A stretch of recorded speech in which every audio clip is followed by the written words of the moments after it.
दोस्तों नमस्कार। दोस्तों आप जो ये कॉलम पिलर देख रहे हैं, आखिरकार दोस्तों जब हम अपना एक कॉलम या फिर पिलर का ढलाई का कार्य करवाते हैं यानी खड़ा करने का कार्य करवाते हैं, तो आखिरकार एक पिलर को खड़ा करने में अपना कितना खर्चा आता है, जिसमें दोस्तों मैं बताऊंगा आपको कि 10 फीट के एक पिलर को खड़ा करने में अपने ज़मीन के अंदर से लेके अपने मकान की हाइट तक कुल कितना खर्चा आता है, जिसमें कितना मटेरियल लगता है और मटेरियल क्या-क्या लगता है वो भी मैं आपको इसमें बताऊंगा। जिसमें दोस्तों मैं आपको बताऊंगा कि अपना कुल कितना सेंट यानी कि बालूरात लगता है, कितना एग्रीगेट यानी गिट्टी लगता है, कितना सीमेंट लगता है, कितना स्टील यानी कि सरिया लगता है। साथ-साथ दोस्तों इस 10 फुट के एक पिलर को खड़ा करने में अपना लेबर मिस्त्री यानी ठेकेदार का कितना खर्चा आ जाता है। सर्वप्रथम अगर दोस्तों मैं बात करूं 10 फीट के एक पिलर को खड़ा करने में सैंड की अगर बात करें यानी बालू रेत का, तो लगभग दोस्तों इसमें आपको क्यूबिक फीट की अगर मैं बात करूं तो 15 क्यूबिक फीट दोस्तों आपका सैंड लगेगा। और तगारी यानी तसले की अगर बात करें जो मिस्त्री लोग यूज़ करते हैं, 30 तगारी आपका लगेगा, ठीक है। और इसका जो भाव है दोस्तों 60 रुपये पर क्यूबिक फीट के हिसाब से है। और तगारी की बात करें तो 30 रुपये पर तगारी के हिसाब से अभी मार्केट में मिल रहा है।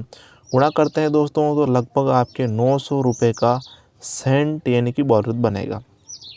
एग्रीगेट यानी गिट्टी की बात करते हैं दोस्तों तो भी आपको इसकी सेम क्वांटिटी रहने वाली, यानी कि 15 क्यूबिक फीट ही आपका एग्रीगेट लगेगा। तगारी भी सेम दोस्तों 30 तगारी, ठीक है। और इसका भाव है दोस्तों 50 रुपये पर क्यूबिक फीट के हिसाब से मिलता है। और तगारी का भाव 25 रुपये पर तगारी के हिसाब से मिलता है। गुणा करते हैं तो लगभग 750 रुपये का दोस्तों आपके इसमें एग्रीगेट यानी गिट्टी बनेगा। सीमेंट की बात करते हैं दोस्तों तो लगभग आपको इसमें एक बैग तो सीमेंट अपना फाउंडेशन का वर्क करने में लग जाता है, यानी कि जो इस प्रकार का अपना ये फाउंडेशन होता है, जाली होता है 3 बाय 3 का, नॉर्मली हम लगाते हैं इस प्रकार से, तो इसको ढकने में ही दोस्तों अपना जो एक बैग सीमेंट का लग जाता है, ठीक है। और जो ज़मीन के अंदर से लेके अपने मकान की हाइट यानी 10 फीट की हाइट तक लगभग 2 बैग सीमेंट और उसमें लग जाते हैं, ठीक है। जो कि दोस्तों टोटल 3 बैग अपना सीमेंट लग जाता है, ठीक है। गुणा करते हैं आज के भाव के हिसाब से जो कि चल रहा है 400 रुपये पर बैग के हिसाब से इसका गुणा कर देते हैं, जो कि दोस्तों 1200 रुपये का आपका सीमेंट बनेगा। स्टील यानी सरिये की बात करते हैं दोस्तों, जिसमें आपको 4 नग स्टील की आवश्यकता पड़ेगी, जिसका लेंथ 40-40 फीट का है, ठीक है। जिसमें दोस्तों यदि आप 10 एम का लगाना चाहते हैं तो वेट की बात करें तो 28 किलोग्राम दोस्तों आपका 10 एम का सरिया लगेगा। यदि आप फुल ही 12 एम का लगाना चाहते हैं तो 40 किलोग्राम दोस्तों आपके 12 एम का सरिया का वेट बैठेगा, ठीक है। तो ये तो हो गया दोस्तों सरिया।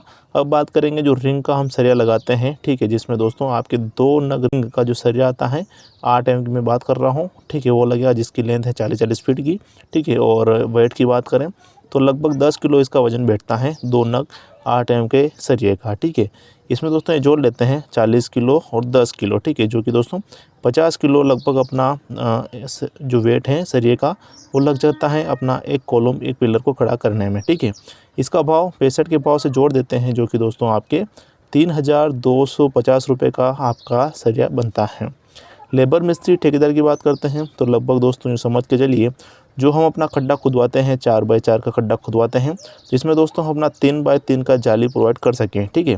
तो इसके लिए दोस्तों जो खड्डा खोदने का जो एक खड्डा खोदने का जो खर्चा आता है वो लगभग 500 रुपये का आता है मजदूरी का, ठीक है। और कॉलम का जो ज़मीन के अंदर से लेके अपने मकान की हाइट तक का लगभग 80 रुपये पर फीट के हिसाब से अगर ठेकेदार मिस्त्री ले रहे हैं, इस हिसाब से अगर जोड़ें तो लगभग 2160 रुपये का तो अपना कॉलम फाउंडेशन और ज़मीन के अंदर से लेके अपने मकान की हाइट तक का खर्चा बनाने का आ जाता है 2160 रुपये।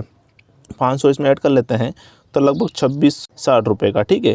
टोटल अगर हम खर्चा जोड़ते हैं अपना sand aggregate cement steel labour मिस्त्री का, तो टोटल खर्चा लगभग यूँ समझ के चलिए आप 8760 रुपये का दोस्तों आपकी इसमें एक कॉलम को कास्ट करने में, एक कॉलम को खड़ा करने में, पिलर को खर्चा आ जाता है। दोस्तों यदि आपको वीडियो में जानकारी अच्छी लगी हो तो वीडियो को लाइक शेयर कमेंट जरूर करें। वीडियो देखने के लिए आपका बहुत बहुत धन्यवाद। जय हिंद दोस्तों।